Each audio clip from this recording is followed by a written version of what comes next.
Youcat question number 51. If God is all knowing and all powerful, why does He not prevent evil? God allows evil only so as to make something better result from it, says St. Thomas Aquinas. Evil in the world is an obscure and painful mystery. Even the crucified asked his Father, "My God, why have you forsaken me?" We see that in the Gospel of Matthew, chapter 27, verse 46.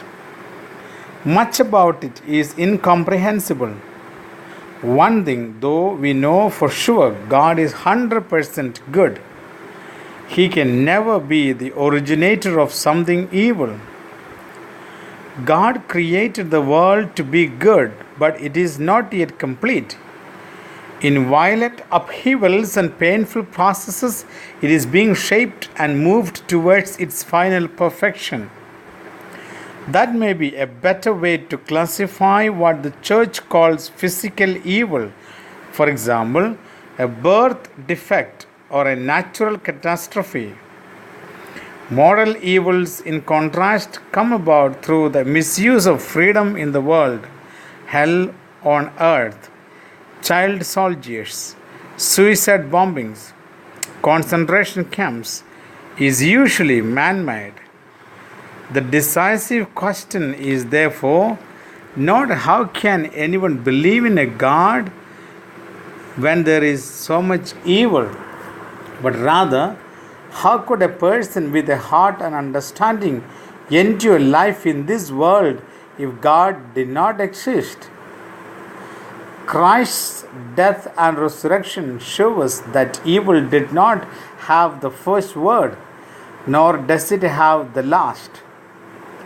God made absolute good result from the worst evil.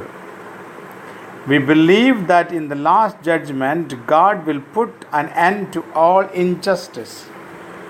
In the life of the world to come, evil no longer has any place and suffering ends.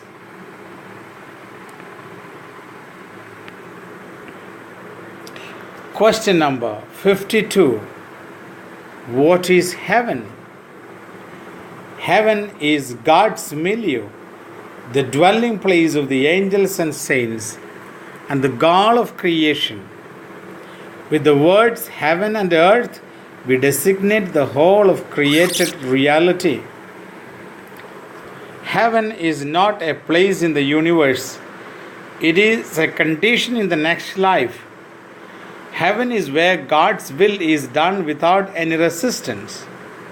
Heaven happens when life is present in it in its greatest intensity and blessedness, a kind of life that we do not find on earth.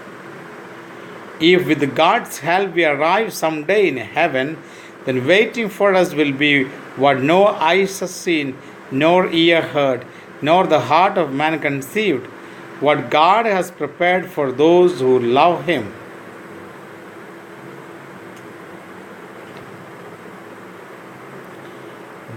Pope Benedict XVI says, Jesus came to tell us that He wants us all to be in paradise, and that hell, of which one speaks little in our time, exists, and it's eternal for all who close their hearts to His love. St. John Bosco said, "Walk with your feet on earth, but in your heart be in heaven." God bless you all.